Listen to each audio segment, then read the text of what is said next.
අපි පහුගිය වීඩියෝ දෙක තුලින් මම පටන් ගත්ත ප්‍රශ්න පත්‍රයක් අනුමාන ප්‍රශ්න පත්‍රයක් සාකච්ඡා කිරීමේ කොටස් දෙකක් ඔයාලට දැන් බලන්න ලැබිලා තියෙනවා. එතකොට ඒකෙදී අපි MCQ ටික මුලින්ම කතා කරන්න අරගත්තා. පළවෙනි වීඩියෝව තුළ ප්‍රායෝගික භූගෝල විද්‍යාව MCQ 10 සාකච්ඡා කළා. දෙවෙනි වීඩියෝ එක ඇතුළෙන් භෞතික MCQ 15 පිළිබඳව සාකච්ඡා කළා. අද මම බලාපොරොත්තු වෙනවා ඉතිරි MCQ 15. ඒ කියන්නේ මානුෂ භූගෝල විද්‍යාව කොටස ඔස්සේ හැදෙන MCQ 15 පිළිබඳව ඔබත් සමග සාකච්ඡා කරන්න. එහෙනම් අපි යමු පුතේ පළවෙනි ප්‍රශ්නයට. ඒ කියන්නේ 26. අපේ පේපර් එකේ 26 වෙනි ප්‍රශ්නය තමයි ගෝලීයකරණයේ ප්‍රධාන වාහකයක් වන්නේ. ගෝලීයකරණය ගැන කතා කරනකොට ගෝලීයකරණය ව්‍යාප්ත කරන රට පුරා ව්‍යාප්ත කරන කෙනෙක්ට අපි වාහකයෙක් කියලා කියනවා. එතකොට ගෝලීයකරණයේ ප්‍රධාන වාහක කිහිපයක් කතා කරනවා. ඒ තුල මෙතන අඩංගුලා තියෙන උත්තරය තමයි තොරතුරු තාක්ෂණය. කියන්නේ ගෝලීයකරණයේ ප්‍රධානම වාහකය තමයි තොරතුරු තාක්ෂණය කියලා කියන්නේ. ඊළඟ 27 සාක් සංවිධානයේ නිල වශයෙන් ආරම්භ වූ නගරය වන්නේ. අපි කලාපීය සංවිධාන කිහිපයක් පාඩමක් ඇතුලේ කතා කරනවා. එතකොට ඒකේ තියෙන එක ප්‍රධාන පාඩමක් කියන්නේ සංවිධානයක් තමයි සාක් සංවිධානය කියලා කියන්නේ. මේ සාක් සංවිධානය නිල වශයෙන් ආරම්භ වෙලා තියෙන්නේ මොන නගරයේද කියලා අහන්නේ උත්තරය වෙන්නේ බංගලාදේශයේ ඩකා කියන නගරය. 28 වෙනි ප්‍රශ්නේ තියෙන්නේ බහුජාතික සමාගමක් නොවන්නේ. බහුජාතික සමාගමක් කියලා කියන්නේ පුතේ එක ප්‍රධානම රටක ඉඳලා තවත් රටවල් කිහිපයක යාළගේ ශාඛාවල් දාගෙන ආර්ථිකය පාලනය කරන මේ සමාගම්. එතකොට ඒ වගේ සමාගමක් නොවන එක තමයි අහන්නේ. එතකොට 28 ගත්තොත් අපි මොන්සැන්ටෝ, මර්ක්, KFC, යුනිලීවර් මේවා ඔක්කොම ප්‍රධාන පෙළේ බහුජාතික සමාගම්. CBL කියලා කියන්නේ අපේ රටේ තියෙන එක සමාගමක් විතරයි. මේක බහුජාතික සමාගමක් නෙමෙයි. 29 විවේකය සහ විනෝදය අරමුණු කරගෙන සංචරණයේ යෙදීම හඳුන්වන්නේ කුමන නමකින්ද කියලා අහනවා. අපි කියනවා මේකට ප්‍රතිමෝදක සංචරණ. ප්‍රතිමෝදක සංචරණය කිය. තවත් සංචරණ වර්ග කිහිපයක් අපි සංචාර කර්මාන්තයට කතා කරනවා. එතකොට එක ප්‍රධාන සංචරණ වර්ගයක් තමයි ප්‍රතිමෝදක කියලා කියන්නේ.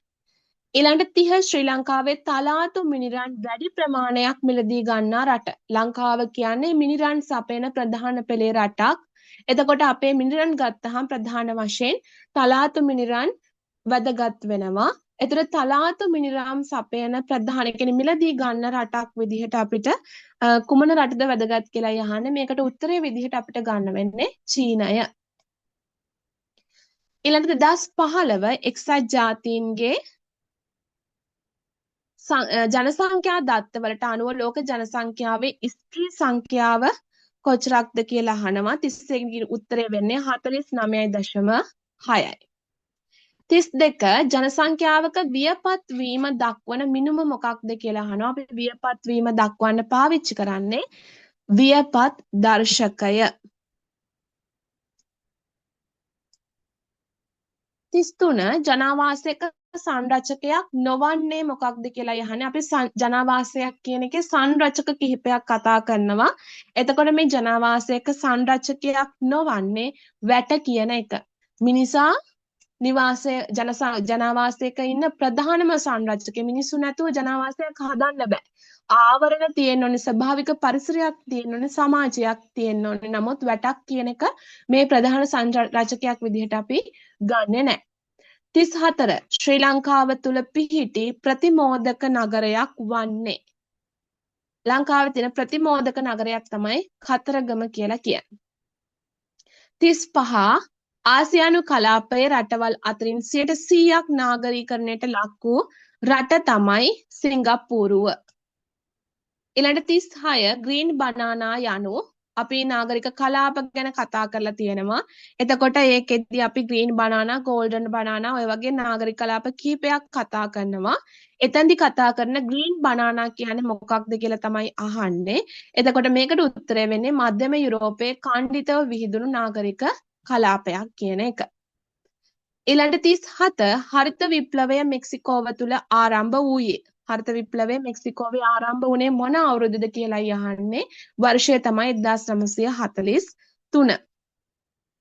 38 පරිභෝජනය සඳහා කෙරෙන කෘෂි කර්මාන්තය. අපි ගත්තොත් කෘෂි කර්මාන්තය ප්‍රධාන කොටස් දෙකයි වාණිජ කෘෂි කර්මාන්තය සහ පාරිභෝගික කෘෂි කර්මාන්තය කියලා. එතන පරිභෝජනය සඳහා කරන කෘෂි කර්මාන්තයට තමයි අපි කියන්නේ පාරිභෝගික කෘෂි කර්මාන්තය. තමන්ගේ පරිභෝජනයට තමයි මේක නිෂ්පාදනය කරන්නේ. වාණිජ කෘෂි කර්මාන්තය කියලා කියන්නේ කෙලිම වෙළඳපොළ පදනම් කරගෙන විකිණීමට ආර්ථික වාසි ලබා ගැනීමේ අරමුණෙන් හදන කෘෂි කර්මාන්තය. 39 අපතේ යාම වළක්වන්නේ ගැනීම සඳහා ශ්‍රී ලංකාව තුළ මෑතකදී ගෙන ඇති ක්‍රියාමාර්ගයක් නොවන්නේ ඒක තමයි ශීතකරණ රහිත වාහන භාවිතය. ශීතකරණ නැති වාහනවල අපිට මේ ප්‍රවාහනය කරන්න බැරි දේවල් තියෙනවා. එතකොට ඒ දේවල් සවුත්තු වෙන්න පුළුවන්. එහෙනම් ඒ උත්තරේ වැරදි.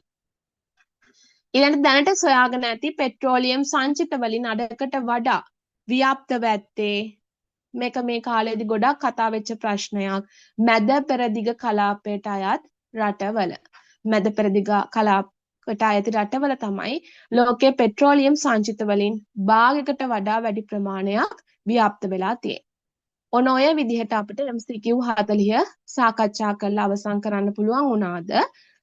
එතකොට ඊළඟට අපිට කතා කරන්න තියෙන පුතේ මේක 1.50 සිතියම් කොටස ඉඳලා ඉස්සරහට තියෙන ප්‍රශ්න ටික අපි ඊළඟ දවසේ එහෙනම් ඉතිරි කොටස් වලින් හමු වෙමු.